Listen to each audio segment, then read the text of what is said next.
Hi friends, ఈ వీడియోలో Nifty and bank Nifty analysis చేసుకుందాం.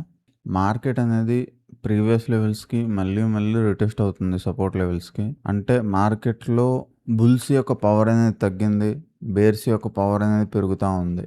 బేర్స్ యొక్క పవర్ ఫుల్గా చూపించట్లేదు. అంటే ఇకపైన ఈరోజు ఏమవుద్ది అంటే మార్కెట్లో ఈ హైని ఈ ఎల్లో లైన్ బ్రేక్ అవనంత వరకు అప్ మూవ్ చూపించే అవకాశం ఉండదు. వన్స్ ఈ ఎల్లో లైన్ బ్రేక్ చేస్తే పైకి వెళ్ళే అవకాశం ఉండొచ్చు. ఇక్కడ లిక్విడిటీ తీసుకొని కొంచెం అప్ మూవ్ చూపించి ఆ తర్వాత ఫాలో అయ్యే అవకాశం ఉండొచ్చు. లేకపోతే సేమ్ ఇలాంటిదే ఇంకో డోజీ ఫామ్ అయ్యే అవకాశం ఉండొచ్చు.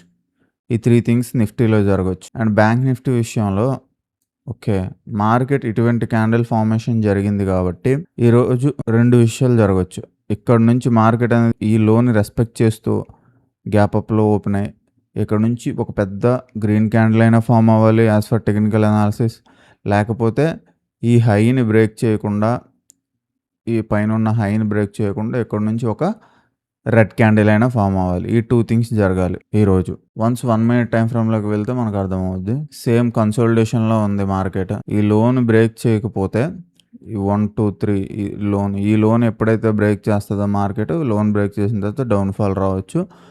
ఈ లోన్ బ్రేక్ చేయనంత వరకు అప్ మూవ్ వచ్చే అవకాశం ఉంటుంది.